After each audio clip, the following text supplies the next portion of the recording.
Hey folks, it's Rod with Pow Group. Welcome back on The Pursuit of Wealth, your home for stocks, crypto assets, news, and interviews. Today is Monday. It's a brand new week, April 28th, and I hope you had a fantastic weekend. In this video, by popular request, we're going to dive into Virgin Galactic stock. I'll bring up the SPCE chart and we'll do some technical analysis. I'll give my thoughts and opinions on the price action in the days, weeks, months ahead.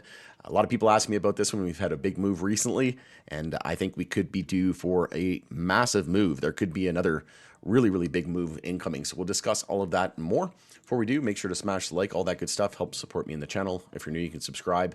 Tick the bell to be notified on any future videos or when I go live. And as always, this is not financial advice. This is for entertainment purposes only. I have been building a position, but don't buy or sell anything based on anything that I do. And it's a very small position. Adjusting to the risk. It's a very high risk name, but based on the fact that we pulled back about 99% from the all-time highs, the market can stay irrational longer than you can stay solvent. That's definitely evident here, but I think it's worth the risk in my opinion. And you can follow us over on X as well, formerly Twitter. Handle for that is @GroupPow. I'm going to be using that as my platform of choice going forward. So we haven't bounced on the monthly time frame in about 6 months. We'll bring up that time frame in just a moment. But if we take a look here on the hourly time frame, we did break out of the hourly downtrend here, and we had a bit of a falling wedge. And we were looking to see a reversal here. We had an EMA 12 and 26 bull cross on the hourly time frame as well. And then once we started breaking out of this downtrend here on the hourly time frame, that's when we had a pretty decent move here off of the recent lows. We were up about 20% after breaking the hourly downtrend. But if you miss that move, this is why I like using the Fibonacci tool, because if you miss a big move, right, and you look at this hourly time frame, you can see we have no hourly support all the way down until 242, and it was actually a triple bottom there at 242. So that was a nice entry, setting a stop below that, looking for the EMA 12 and 26 bull cross.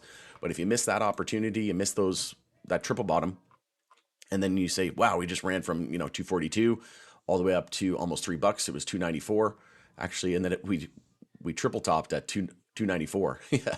So triple bottom at 242 and then triple top at 294. But most people want to buy it when it's at 294, when again that's kind of the opposite, right? You want to be buying when you should be selling.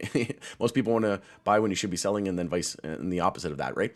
But if you take a look at this time frame here, if you were looking for a quick day trade or something like that, or this can apply to the daily time frame or the weekly time frame, it just takes longer to play out. So the fact that it's on the hourly time frame, it might take a day or 2 days for this consolidation. Consolidation just means we're pulling back, losing the low of the previous candle. Bounce just means we're breaking the high of the previous candle on whatever time frame. So you can see here we had a pennant, we had an hourly bull flag. As long as we held 274, it was a potential hourly bull flag. So again, if you miss this move, you can just take your fib tool, go from the swing low to swing high there, from 242 to 294, and then anything over the 0.32 fib, 275, 274, that is considered a bull flag. So you could say, okay, we just started hourly consolidation. We lost the low of the previous candle. I don't want to enter at 294 because it's a triple top, and we just ran 20%. So I'm going to wait for a pretty decent pullback. So if you waited, we pulled back around 6.5%. So not a massive pullback, but I like this because you have a clear level to go off of. If we lost 274, then we would no longer be anticipating an hourly bull flag. We pulled back to 276, so you could have entered there and set a tight stop at 273. Could even have done 269 or something like that. Allow a little bit of wiggle room. Sometimes what I like to do is I put it under the 0.5% retracement. So whenever you pull back to the 0.32 fib, essentially you're pulling back about 38% of that move. And then when you get to the 0.5, that's about 50%, right? And then the golden pockets right here in the 618. So the mentality behind this is okay, well, if we lose the 0.32 fib there at 274, I don't want to be in it because we could easily pull back into the golden pocket somewhere around 254, right? So if that were the case, you wouldn't want to be in the trade if you're looking for a shorter term trade. But again, if it's on the longer term time frames, then you just expand the horizon a little bit, right? If it's on the daily, then it might take a few weeks to play out. If it's on the weekly, it might take a few months to play out. But in this instance, it was a very quick trade. You could have entered there with a tight stop. And like I said, what I like to do is I put it under the 0.5%, because sometimes they'll go back or they'll stop loss hunt, right? They'll try to stop you out of the trade. So if you put it there, I probably would have did 268, 267, and then essentially you could have risked about 2 to 3%, and our target would have been about a 17% trade, right? You just take your measured move there from the low to the high, don't think that was drawn correctly, actually. Just one second. Am I on log scale? Yes, I am. Let me just, not sure what happened there. Let me redraw that. That might adjust our target, actually. Yes, it did. There we go. See, I'm not sure why I didn't have that. I might have moved something when I didn't mean to, but as you can see, target is 232.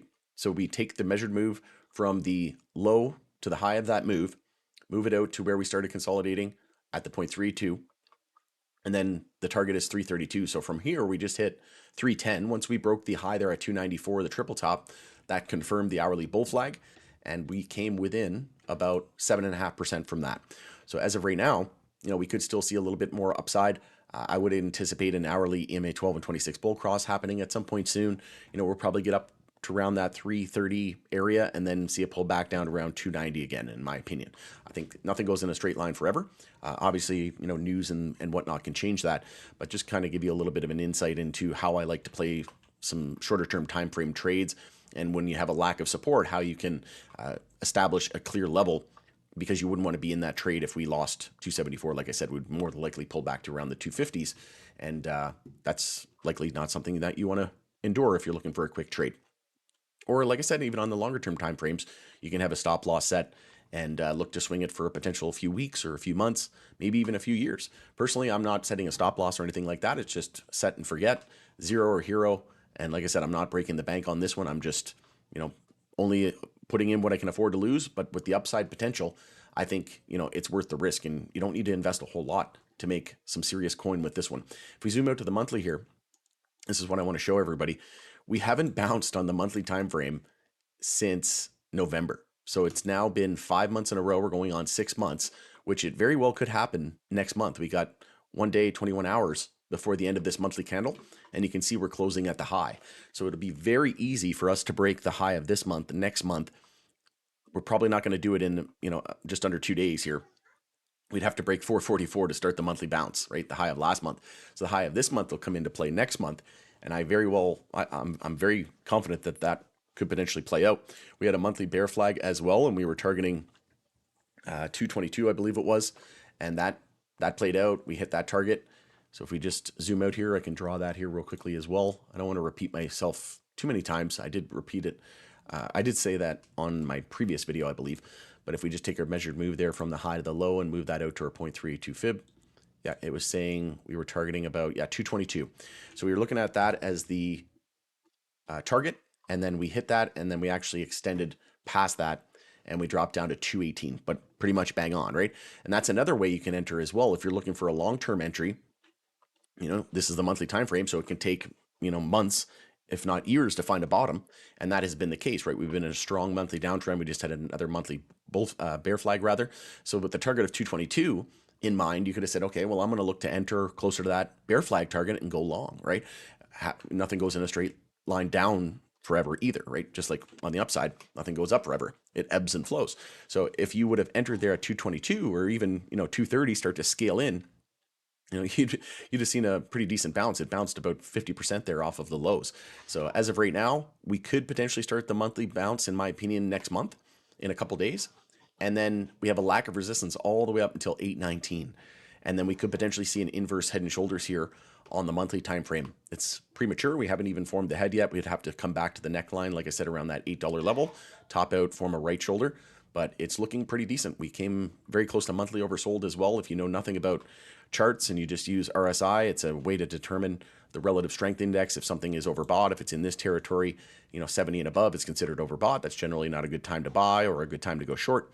And then 30 and below is considered oversold. And we were very close to that oversold territory, right? So that's generally a good time to go long and buy. So, but again, not telling you to buy, sell, or hold. This is not financial advice. So it's looking pretty decent on the weekly time frame here. We just had a stochastic bull cross. What I want to see to maintain this momentum is a weekly candle close over the 10-week moving average, and that level's at 313. Preferably, you want to see 2 or 3 confirmations usually, but I prefer at least 2. Especially when you're looking for a monthly bounce that hasn't occurred in about 6 months, right? So the fact that we see 2 candle closes and we haven't bounced in 6 months, there's a good chance that we start the monthly bounce. and we could easily be back up around $5 to $6 in my opinion, in a hurry. We have the MACD, which is bullish as well. So if we can just get that 10-week moving average candle close over that, then like I said, that maintains the momentum. We have a lack of resistance until the 50 weekly at 659 as well. And then on the daily time frame, we have the 50-day moving average there at 332. So we have a bull flag target on the hourly time frame at 332, which I just realized that they lined up perfectly. So that's called confluence, right? Multiple indicators, patterns, signals saying that that's a very, I guess, what am I trying to say? It's a high level interest area for the price action where it wants to head next, but it's also a very high resistance area, right? We would have seen off of the lows there when we confirmed the hourly bull flag that it would have been about almost a 40% move, and we're approaching that 50-day moving average, which should be strong resistance. It's been very strong resistance for multiple years at this point. So, if we look back here, it had multiple tests, and really it's been happening since all of 2024. And then if we can flip that from resistance into support, it was resistance here as well back in March. So if we can flip that from resistance into support, but we'll more than likely bounce our head on it and then pull back, form a nice daily higher low, and then try to break through it. And then we have a lack of resistance until about 450 and then 550 on the 100 and the 200-day moving average respectively. So if we can, like I said, get over that 332 mark, I wouldn't expect bulls to just break through it right away. Like I said, I would expect the most likely scenario would be we come up, test 332, form a pretty big higher low on the daily time frame and pull back, and then somewhere around that 290, 280 area. And then I think we should be back up to around that 450, 550 area.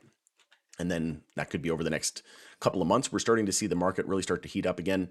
Greed's entering into the market. We're in my opinion, we're going to see big tech, like the mega cap names, the big tech names, AI, crypto. I think we're going to see a blow off top there.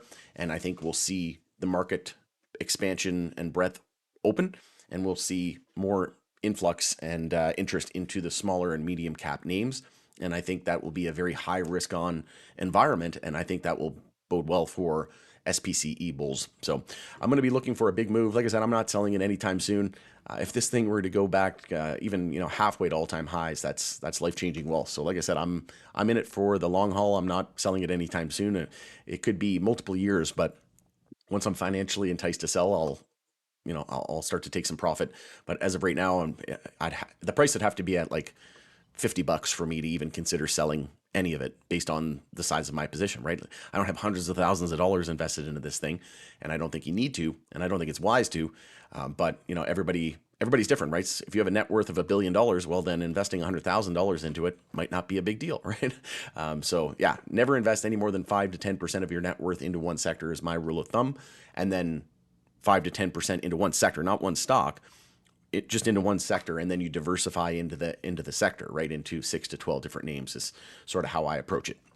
So going into it there, let me know what you think of this, your thoughts and opinions in the comment section below. If it was helpful, I would appreciate a like and share the video with anybody that might find value. All right, we'll continue the conversation in the comment section. And thanks again for joining us in the Pursuit of Wealth. It's Rod with Pow Group. We'll catch you on the next video.